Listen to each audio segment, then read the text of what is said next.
नमस्कार मित्रों, मैं आचार्य प्रमोद उपाध्याय काल सर्प से जुड़े हुए इस सीरीज में आप सभी का हार्दिक स्वागत है। मित्रों, जैसा कि आप सभी को पता ही होगा कि काल सर्प दोष यदि जन्म कुंडली में किसी भी प्रकार से लग जाता है, चाहे वह अर्ध काल सर्प दोष हो या फिर पूर्ण काल सर्प दोष, जीवन में अनेक प्रकार की समस्याएं उत्पन्न होती है, चाहे वह पर्सनल लाइफ हो या फिर प्रोफेशनल लाइफ। मनुष्य के जीवन में ऐसा बिल्कुल भी नहीं है कि जिस व्यक्ति के जन्म कुंडली में काल सर्प दोष होता है वह व्यक्ति जीवन के अंदर तरक्की नहीं करता है, ऐसा बिल्कुल भी नहीं है। मनुष्य के जीवन में काल सर्प दोष जन्म कुंडली में निर्मित होने के पश्चात भी मनुष्य जीवन के अंदर फर्श से अर्श तक का सफर तय करता है और अर्श से फर्श तक का भी सफर तय करता है, ये निश्चित है। तो इसमें तनिक भी घबराने की आवश्यकता नहीं है, लेकिन फिर भी जन्म कुंडली के अंदर बनने वाले काल सर्प दोष का प्रभाव तो अत्यंत हानिकारक भी सिद्ध हो सकता है यदि समय रहते आपने उसकी शांति नहीं करवाई तो। इसी कड़ी में आज हम जानेंगे काल सर्प दोष की यह जो सीरीज चल रही है, इसमें 7वें काल सर्प दोष पर आज चर्चा होगी, जिस काल सर्प दोष का नाम है तक्षक नामक काल सर्प दोष।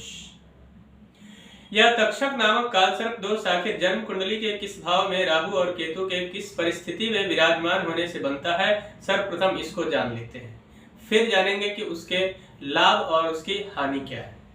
तो काल सर्प दोष के श्रेणी में तक्षक नामक जो काल सर्प दोष है वह राहु ग्रह जब सप्तम भाव में विराजमान होते हैं और केतु ग्रह लग्न भाव में विराजित होने पर तक्षक नामक काल सर्प दोष का निर्माण होता है। यानी 7th हाउस में राहु और 1st हाउस में केतु ग्रह जब विराजमान होंगे तो तक्षक नामक काल सर्प दोष का निर्माण होता है।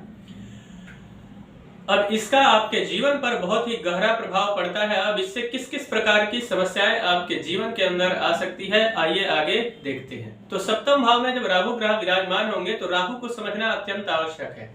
राहु ग्रह 7th हाउस में जब विराजमान होंगे तो राहु ग्रह को विक्षेदात्मक प्लैनेट कहा जाता है ज्योतिष शास्त्र के अंदर। तो सबसे पहले वह क्या करेंगे, 7th हाउस पार्टनरशिप है, दाम्पत्य जीवन है, विवाह है, पति पत्नी है। तो सबसे पहले जिस व्यक्ति का विवाह नहीं हो रहा है, चाहे वह लड़का हो या लड़की हो, विवाह के अंदर कई बार देरी हो जाती है यदि राहु ग्रह सप्तम भाव में विराजमान हो तो।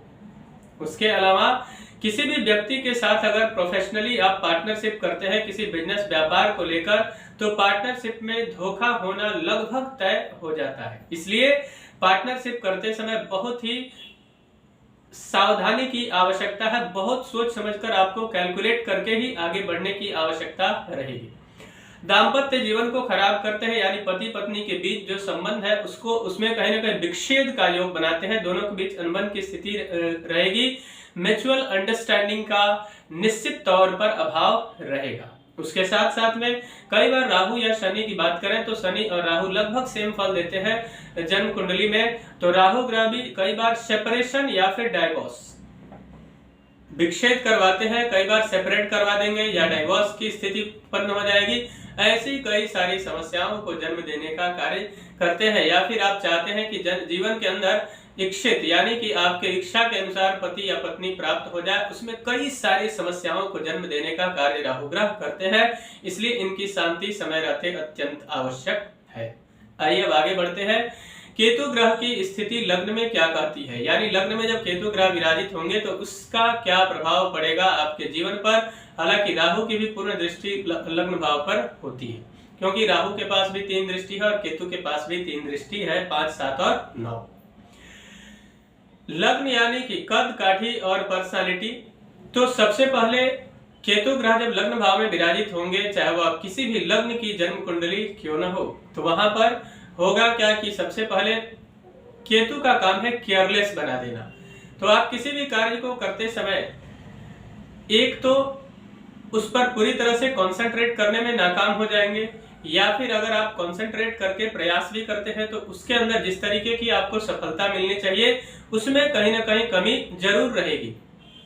उसके साथ साथ में आप कई बार किसी बात को लेकर बहुत ज्यादा सीरियस नहीं होंगे, केयरलेस हो जाएंगे कि हाँ जो होगा देखा जाएगा, और उसका परिणाम निश्चित तौर पर आपके लिए बहुत ज्यादा नुकसानदायक सिद्ध होगा। बार बार वायरस के चपेट में आ जाएंगे, किसी तरीके का बुखार लगना है, ऐसी कई सारी समस्याओं को केतु ग्रह जन्म देता है। आपको लॉस करवाएगा, कई बार आपके हेल्थ इश्यूज बड़े बड़े हो सकते हैं, ऐसी कई सारी समस्याएं। साथ में डिसीजन मेकिंग पावर, जो आपके निर्णय लेने की जो क्षमता है उसको कमजोर कर देंगे, यानी किसी भी तरीके का सटीक डिसीजन लेने में आपको समस्या आएगी। और यदि आप किसी डिसीजन को लेते भी हैं तो रिजल्ट उसका बहुत अधिक फेवरेबल नहीं रहेगा। तो मित्रों, इसलिए इस काल सर्प दोष के निवारण हेतु आप किसी विद्वान ब्राह्मण से संपर्क करें, और समय रहते, ये नहीं कि जब 50 साल के होंगे, 40 साल के होंगे या 30 साल के, तो इस परिस्थिति में काल सर्प दोष का निवारण करवाया जाएगा। या तक्षक नामक जो काल सर्प दोष है, इसको निश्चित तौर पर समय रहते हैं, चाहे आप विद्यार्थी हो, आप नौकरी करते हो, व्यवसाय करते हो किसी भी तरीके का, या फिर कोई स्त्री है जो हाउसवाइफ है या फिर जॉब करती है, ऐसी तमाम सारे लोगों के लिए या सभी के लिए यह लागू होता है। इसलिए समय रहते सही तरीके से सही समय पर इसका शांति अत्यंत आवश्यक है और अत्यंत शुभ फल देने वाला आपके जीवन के अंदर रहेगा। तो मित्रों, मुझे आशा है कि मेरा यह कार्यक्रम आप सभी को पसंद आया होगा। मेरा एक निवेदन है कि यदि अभी तक हमारे चैनल को आपने सब्सक्राइब नहीं किया है तो कृपया चैनल को सब्सक्राइब करें, वीडियो को अधिक से अधिक लाइक और शेयर करें, बेल आइकन को दबाएं जिससे नई नई जानकारी आप तक पहुंचती रहे। मित्रों, पर्सनल लाइफ हो या प्रोफेशनल लाइफ, आप अपने जन्म कुंडली का विश्लेषण करवाना चाहते हैं या कोई ऐसी समस्या है जिसमें आप बहुत ज्यादा उलझ गए हैं और उसका समाधान आपको नहीं मिल पा रहा है, और यदि आप उसका समाधान चाहते हैं तो आप हमसे संपर्क करें और उस समस्या का समाधान प्राप्त करें। तब तक के लिए इजाजत दीजिए। नमस्कार।